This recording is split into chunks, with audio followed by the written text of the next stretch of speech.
Introduction. This case report, titled A Suspected Anaphylactic Reaction to Intravenous Administration of Mannitol in a Dog, details an instance of a severe reaction to the drug mannitol.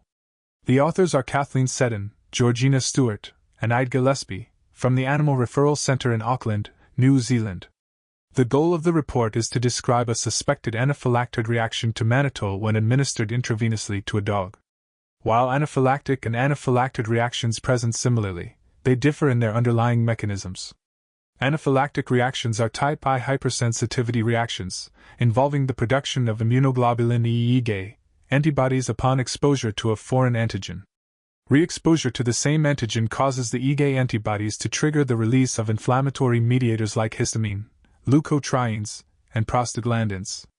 Anaphylactic reactions, on the other hand, are non-immune reactions that can occur upon first exposure to an antigen and do not involve the immune system or previous sensitization. Instead, these reactions involve the direct release of vasoactive substances, primarily histamine, or result in the activation of complement. Histamine increases the permeability of capillaries, leading to tissue swelling, and dilates arterioles, resulting in decreased blood pressure. Clinical signs can range from localized cutaneous reactions to bronchospasm and fatal hypotension. A grading system for acute hypersensitivity reactions has been developed in human medicine, ranging from mild cutaneous or gastrointestinal signs to life-threatening cardiovascular, neurological, and respiratory signs. Mannitol is a sugar alcohol used therapeutically to treat conditions like drug intoxication, oliguric renal failure, glaucoma, neuronal edema, and increased intracranial pressure because it is hyperosmolar. It causes fluid to move from the interstitium into the intravascular space. Although anaphylactic reactions to mannitol have been reported in humans, there are no prior documented cases of anaphylactic reactions to intravenous mannitol in dogs. This case represents the first documented report of such a reaction in veterinary medicine. Case summary: the patient was a 1-year-old, neutered female French bulldog weighing 11.2 kilograms. The dog was presented for a dorsal laminectomy surgery to treat a spinal arachnoid diverticulum, SAD, located at the T12-T13 vertebrae, diagnosed 1 month earlier via MRI.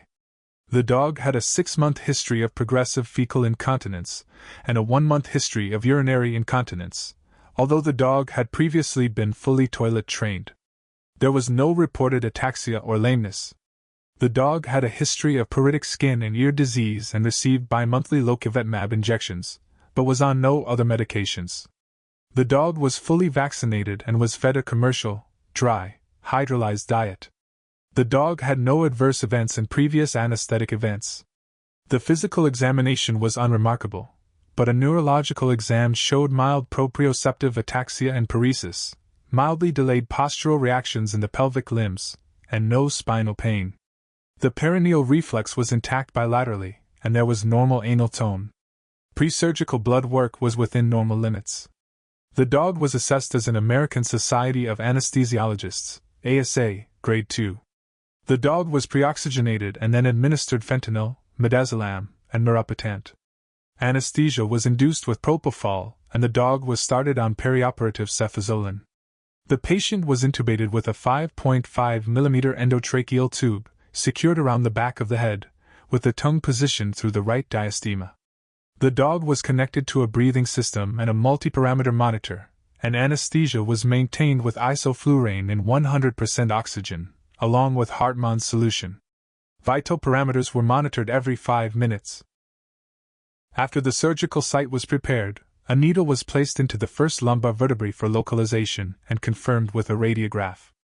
Intermittent positive pressure ventilation was started, with a respiratory rate of 12 per minute. The surgery involved a standard dorsal laminectomy, and, after 70 minutes, the systolic blood pressure was 70 mm of mercury, and the heart rate was 50 beats per minute. The isoflurane was reduced, a fluid bolus was given, and atropine was administered when the systolic blood pressure remained at 80 mm of mercury. The spinal cord itself appeared normal. A large amount of cerebrospinal fluid was passively evacuated. Towards the end of the procedure, at approximately 4 hours and 45 minutes of anesthesia time, the spinal cord was noted to become edematous, and a decision was made to administer mannitol 20% at 0.5 grams per kilogram to reduce cytotoxic edema. The mannitol was administered via a syringe filter over 30 minutes. Partway through the mannitol administration, after only 11 milliliters, the dog developed angioedema around the tongue, muzzle, and paws, with the tongue swelling to 2 to 3 times its normal size. Vital parameters remained normal during this period. The remaining mannitol was discontinued, and the endotracheal tube's patency was confirmed.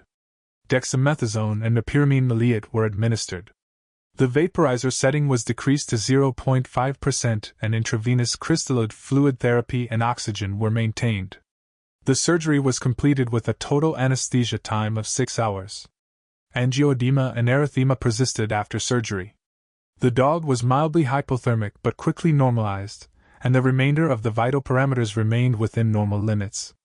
Due to the patient's brachycephalic breed, tracheal extubation was delayed to prevent possible airway obstruction from the swollen tongue. The jaws were held open to reduce any further swelling. The dog was extubated when rousable and administered medetomidine for anxiolysis.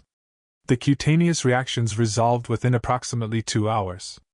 The dog was discharged 48 hours later with no further complications, and prescribed codeine, gabapentin and prednisone. Discussion. This case report describes a suspected hypersensitivity reaction in a dog related to the intravenous administration of mannitol. In human medicine, both anaphylactic and anaphylactoid reactions have been reported with both intravenous and oral mannitol, as a therapeutic agent, pharmaceutical excipient, or after food ingestion. Most manifestations of mannitol hypersensitivity are immediate type or non-immunological reactions, due to its hyperosmolar properties. Mannitol's hyperosmolality leads to direct binding and triggers mast cell or basophil degranulation. Mannitol has also been found to induce true Ig-mediated anaphylactic reactions.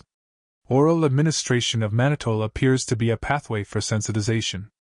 The main limitation of this report is that the hypersensitivity reaction was not confirmed. However, the strong temporal relationship between the reaction and the mannitol infusion suggests a strong causal relationship.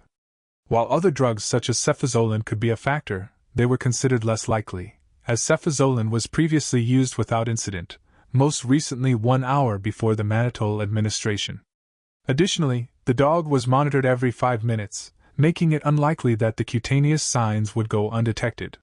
While a hypersensitivity reaction to atropine is theoretically possible, it does not fit temporally, as it was administered 4 hours and 45 minutes before the cutaneous reaction. Also, although benzodiazepines and opiates rarely cause anaphylaxis in people, no signs were seen after their administration in this dog, and there was previous uneventful use.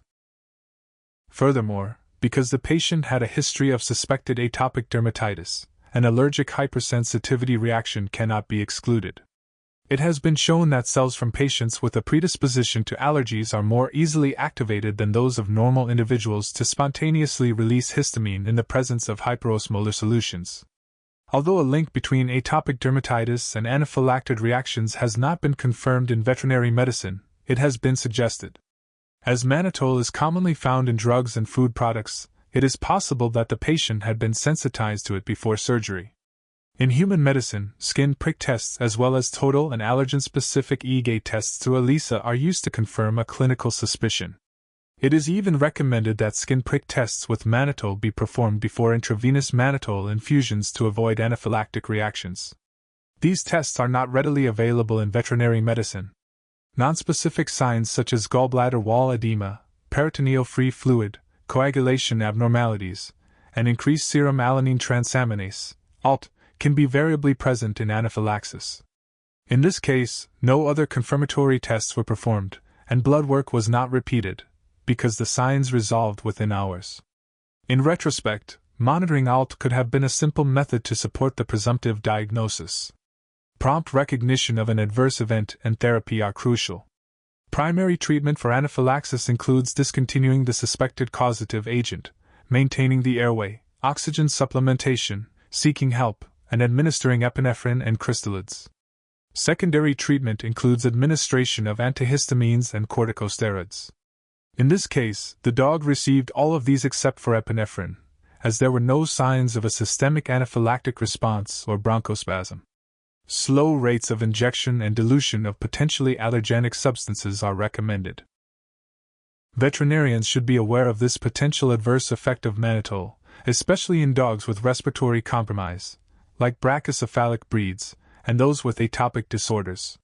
If the dog had not had a preplaced endotracheal tube, the upper airway obstruction could have required a tracheostomy. Rapid recognition and treatment of these reactions are essential for a good outcome. This case report highlights the importance of awareness regarding the potential for anaphylactic reactions with mannitol administration, even in the absence of previous exposure. The reaction in this dog occurred rapidly, with the most notable sign being significant tongue swelling. The management strategy involved prompt discontinuation of the mannitol infusion, followed by administration of corticosteroids, antihistamines, and supportive care, all of which were successful in resolving the signs.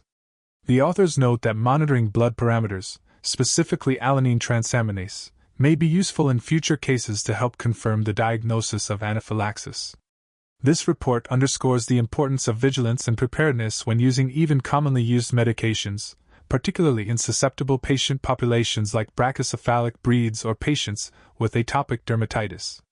From Vet NeuroJar, keep those minds inspired, hearts light, and tails wagging.